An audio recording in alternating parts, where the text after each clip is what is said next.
Hello everybody, and thank you for joining us today on Healthwatch. I'm your host, Carolyn Wilson from Ledgelight Health District. Today, I'm joined by two incredible guests who are going to be sharing their knowledge and experience with us today. Dr. Robert Heimer is a professor of epidemiology and pharmacology and the director of the Emerging Infections Program at the Yale School of Public Health. And Tricia Rios, who is a recovery navigator with the New London County CARES Initiative. Today, we're going to be talking about opioid use disorder and one of the local programs aiming to save lives. Welcome, Dr. Heimer and Tricia Rios. Thank you. Thank you for inviting us. So, I'd like to start today by talking about the basics. What is opioid use disorder? I guess the easiest way to describe it is opioid use disorder is a chronic, relapsing disease that occurs when people have moved beyond experimenting with or using opiates like heroin or pharmaceutical opiates recreationally, and they begin to develop regular use and manifest problems that begin to make it difficult to live a normal life. And this can happen either very shortly after they start using opioids, or it can take a while for these problems to emerge. But when they start having problems with holding down a job and living with other people, getting arrested, they begin to manifest the symptoms of moderate to severe opioid use disorder, and they need some form of treatment to help them deal with their disease. And we hear a lot about substance use disorders in the news, both locally and nationally. It's being called an epidemic. How much of a concern is this locally and in our communities? Well, the New London area is no different, really, from much of the rest of the country. There have been a large increase in the number of people who have developed opiate use disorder as more and more opiates have become available through diversion of pharmaceutical opiates, and many of them have moved on to using street-based opiates like heroin and the newly appearing fentanyl, which is even a stronger form of opioid that can result in a lot of overdoses. And we're seeing overdoses, both fatal and non-fatal, on a fairly regular basis. In 2016, there were 800 statewide. Last year, or in 2017, there were 1,000. I think in 2018, it's finally stabilized. But that's nearly 3 a day across the state, and locally, that problem, although the population is smaller, is still a serious population problem. More of a problem than automobile accidents and gun violence combined. Wow. So Trish, as a navigator, your work involves providing support and information to people living with opioid use disorder. Tell us what you do as a navigator and what you're seeing out in the community. So as a navigator, I have a gift being in recovery myself and building up. In previous employments, I've worked in the field, so I'm already known as somebody in recovery. So being a navigator has been very easy for me to engage with people that are homeless, chaotic use. I meet people in CVS and the parking lot of Dunkin' Donuts, and we just engage and have a conversation. And I'm not aggressive and like, you need help, let me help you. Even though I want to help everybody, but a lot of it starts with just a conversation on what's going on. What do you need today, or what's the issue you're having today? And then comes sometimes if I don't have the initial trust, it'll take a couple of days, but then I'll have people say, listen, I've been using a lot. I want help, I don't know which way to go. I mean, it varies on a day-to-day what I do, but I work with people and help them. What a wonderful resource. So Dr. Heimer, there seems to be a shift in how we're speaking about addiction and how we treat it. Opioid use disorder is increasingly being accepted as chronic disease with treatment options, just like diabetes or heart disease. What are the options for treating opioid use disorder? Well, once it's reached the stage where it's beginning to affect people's lives and people need some form of treatment, the two major options that people have are some form of abstinence-based treatment or some form of medication-based treatment. But I think we need to be very upfront and understand that you can't treat a chronic disease as if it were an acute medical problem. It is a long-standing problem. And most of the abstinence-based programs, and especially detox, think of it as a very short, engagement with treatment, and that's insufficient for proper treatment. The proven forms of treatment involve opiate agonist medication, and what that means is those are drugs that mimic the action of the opiates themselves. In a sense, these drugs give people a stable dose of opiates to replace the opioids that they were taking illegally and allow them to live normal lives. When you talk to long-term drug users, many of them have said to me, Doc, I don't take drugs anymore to get high, I take them more to feel normal. And the advantage of these medications is that they normalize people's lives. They keep people in a stable condition where they can work, they can reconnect with families, they can avoid the criminal justice system, and they can resume a relatively normal life. And yes, that may require medication for the rest of their lives, but that's no different, as you pointed out, in many ways from people who have diabetes and need insulin replacement therapy every day of their lives, or people who have hypertension or high cholesterol and take medications every day. We do have medications that work. They're very effective if they're taken regularly, and they work for 70 or 80% of the people who've developed serious opioid use disorder. Great. Trish, so you work on the ground level with people in the community, and as we just talked about, there are multiple paths to recovery or remission. Are there some people who have different philosophies about how to achieve that? And what are some of the common misconceptions you're hearing about medication-based treatment? I mean, there's multiple pathways to recovery. When I engage with people, I educate them on the medication-assisted treatment. There's a lot of stigma. The stigma is what is blocking people from getting the help. The education, people believe that you're substituting one for another, and you know what, I have to just break it down real simply and say, this is a legal medication, it's from a doctor, it's supervised, you're not gonna go to jail, you're not gonna, it's no different than taking insulin, and I'm a firm believer, and I always use that because that's how simple we have to break it down. You're not gonna tell somebody on insulin, don't take your insulin today and just don't eat no sweets and you'll be fine. I'm not gonna, you have to make it real simple, but it's really sad how the stigma has really affected people from wanting to try something that is so effective. And I've seen it, so I know how effective it is. Right. And you think people are becoming more receptive to it over time? Yeah, I mean, it's a constant conversation. Every day we're having a conversation with different people that, people in a professional standpoint and people that are suffering from the opiate use disorder and family members, because people don't know, and what they do know is a misconception. So let me just tell you the facts. Let me show you what I know. Great. So I have a question for both of you. Substance use disorders in general are complex conditions. With opioid use disorders especially, timing and treatment are so important, especially with what we know about the deadly fentanyl that's making its way into the supply. What treatment barriers exist for people living with opioid use disorder? Dr. Heimer, let's start with you. Well, I just pointed out that several things prevent people from seeking the most effective treatment. And one of the limitations is how many programs are available that offer the medication-based treatment. But even before that, people have to overcome their own desire to achieve what for many people, for 90% of people, may be an unachievable goal, and that's abstinence. Once the body's and the brain, where these drugs act, has been altered by long, persistent use of opioids illegally,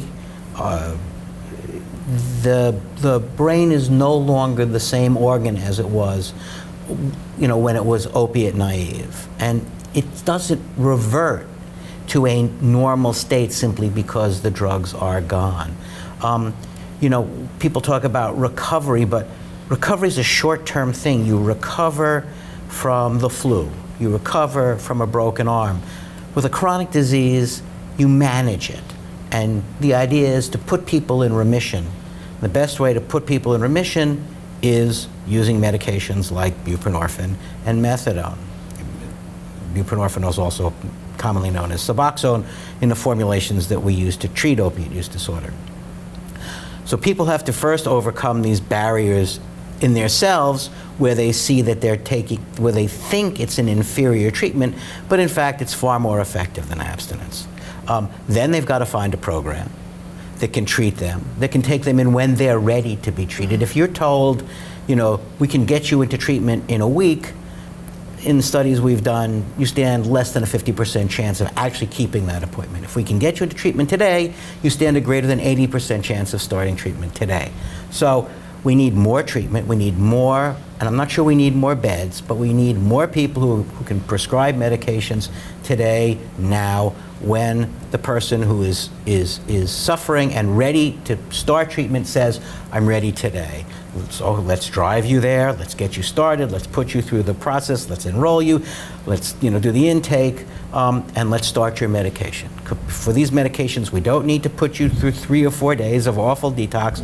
We can start you on a medication, you'll feel better, and if we can keep you on these medications for a month or two and stabilize you, then we can begin to deal with the other problems associated with that complicate the lives of many people with opioid use disorder. Mental health problems, hepatitis C, HIV,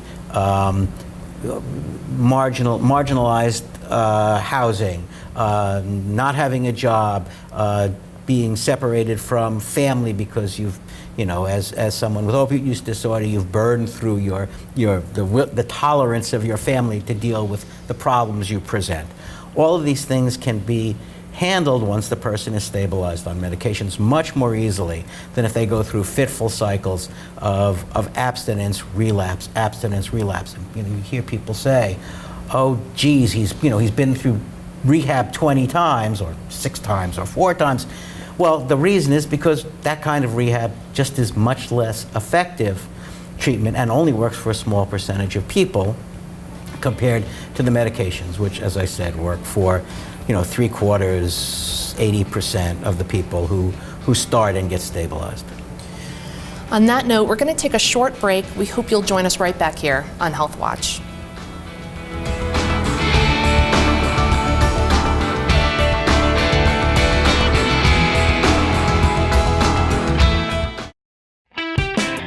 We believe that when the community comes together, we can do great things. We're working to make Groton the healthiest and safest place for everyone. Hey kids, listen to your parents. We want you to have the facts and the best tools to keep you safe. We know there is a lot of confusing talk about drugs in the media. Parents, we know you have a tough job to do, teaching your kids about alcohol and drug abuse. We're here to help you. Let's work together to change community norms about drugs and alcohol. Help us out. Volunteer. Donate. Find us at Groton Prevents and join us.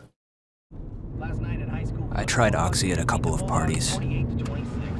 I thought I had it under control. I didn't know it'd be this addictive. I didn't know how far I'd go to get more.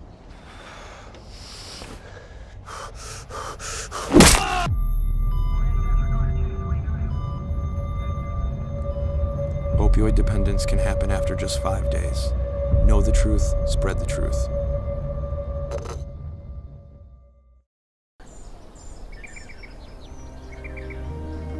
I'm always the first one up.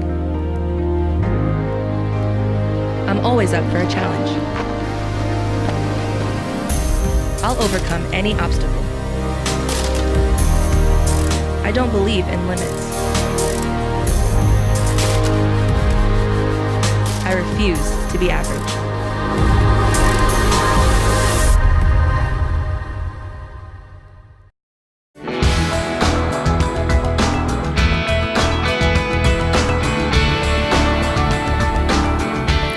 Welcome back to Healthwatch. I'm here with Dr. Heimer and Tricia Rios, and we're talking about opioid use disorder. Right before the break, we were talking about barriers that exist for people living with opioid use disorder. Trish, you want to tell me a little bit about what you're seeing out in the community?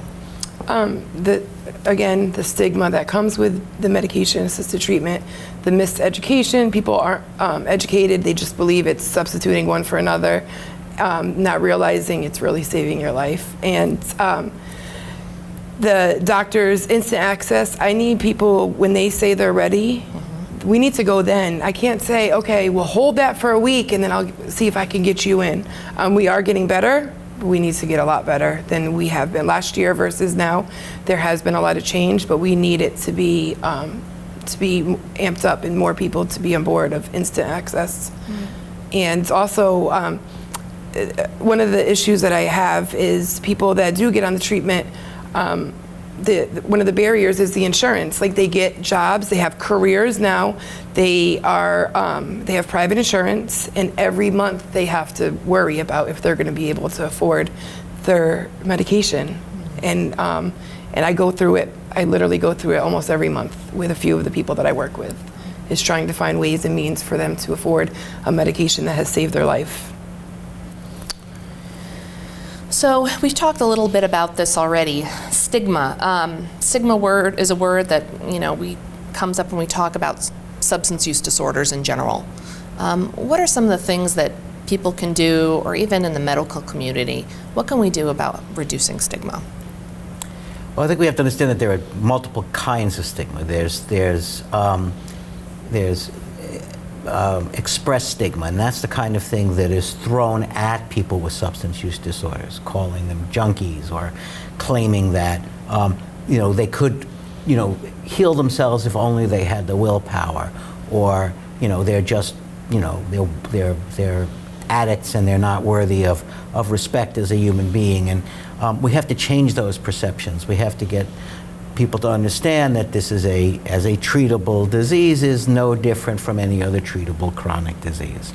We certainly don't stigmatize people who develop cancer as a chronic disease. We don't stigmatize people who develop hypertension or heart disease or high cholesterol, even though sometimes those are also life have a behavioral component that people can manage, but it's best to manage those as well as opiate use disorder and many substance use disorders with medication as the primary treatment for these diseases.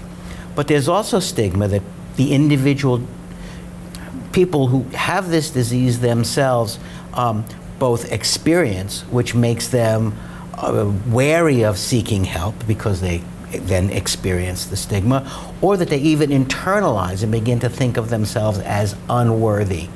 And we need to reverse those. We need to encourage people to understand that because they have a treatable disease, they're not evil, they're just patients in need of treatment.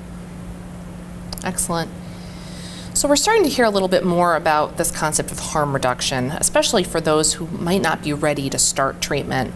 Can you tell us a little bit about harm reduction and how it can save lives?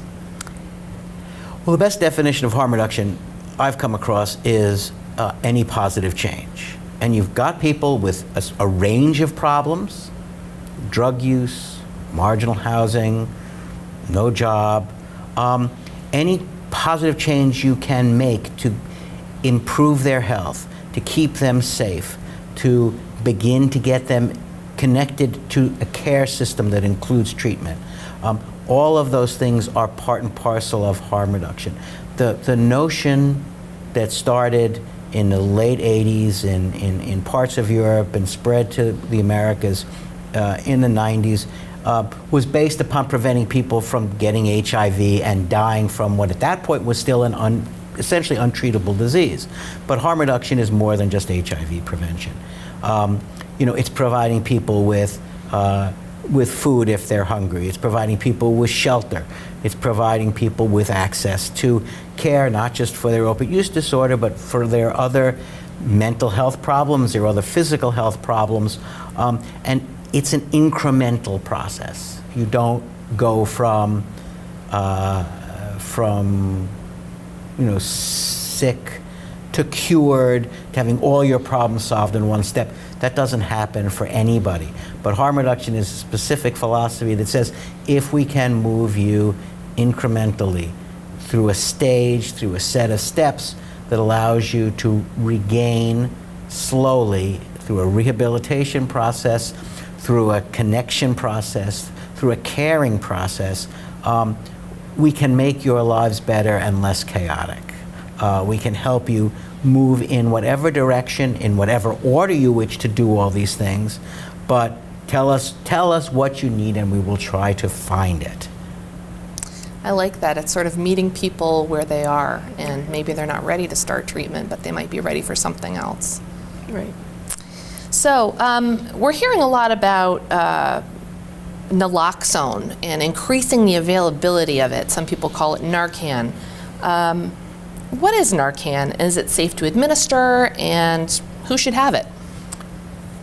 Narcan is an opiate antagonist. That means it blocks the action of opioids, and what it does is it kicks the opioids off the receptor in the brain. And what really is important here is the part of the brain that causes people to, lose consciousness and die in an opioid overdose is the way the opiate turns down respiration. People die in an opioid overdose because they stop breathing. And naloxone will kick the opioids off of that part of the brain so that breathing is restored.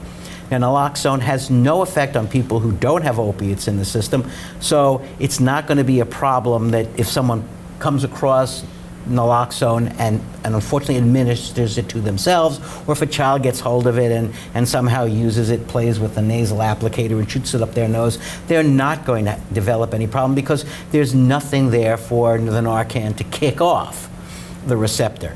But if someone has lost consciousness and is in danger of dying, a shot of naloxone, a dose of naloxone can fairly rapidly reverse this overdose. There are multiple forms of naloxone. There's injectable naloxone that comes in a medical vial. You take a syringe, you inject it intramuscularly. It'll work in about 2 minutes.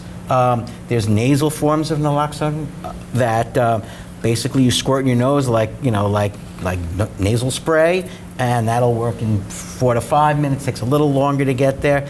And then there's this very fancy and unfortunately way too expensive administrator auto injector, which when you pull it out, it actually tells you what to do. Against outer thigh, then press firmly and hold in place for 5 seconds. But I'm not going to inject myself today, even though it would have no effect on me because I don't have any, exogenous opiates floating around my system. I mean, I wish this were, affordable because it's foolproof. Right. These other things are, however, also are pretty likely to be foolproof. The nasal spray works just fine. Trish, what does the nasal spray cost for a person who wants it? It's about $150 without insurance, but your insurance is usually, if you have state insurance, it's free, and you can get it every 30 days at a local pharmacy like CVS. You don't need a prescription. You could just walk in and get it. And there's a copay for it depending on your insurance, but we have access to them also to people that are in need and may not have insurance. That's great. That's great to know that there's that resource. One thing that we have to point out, the problem with naloxone is if you're unconscious, you can't administer it to yourself. Right. Someone else has to be around. And therefore, and going back to the question about harm reduction, an important harm reduction message that we can tell people who are still using opiates is don't use alone. Right. Because if you're alone and you fall out, there ain't no one who's going to have you can't, it may be too late by the Right. time someone comes across your cold, stiff body. Right. So we only have a couple minutes left. Real briefly, Trish, if somebody out in our audience is looking to get help, how can they get a hold of you? So we have recovery navigators, myself and 3 others. We have a phone number that 860-333-3494. You can call or text, and we will, if nobody answers, we will get back within 24 hours. But there's 4 of us now that are available to meet you where you're at. And even if you have questions, we just want to be able to support people. All right, great. Thank you so much for joining us today on Healthwatch. Dr. Heimer, Trish, thanks so much for being here. Join us next time on Healthwatch.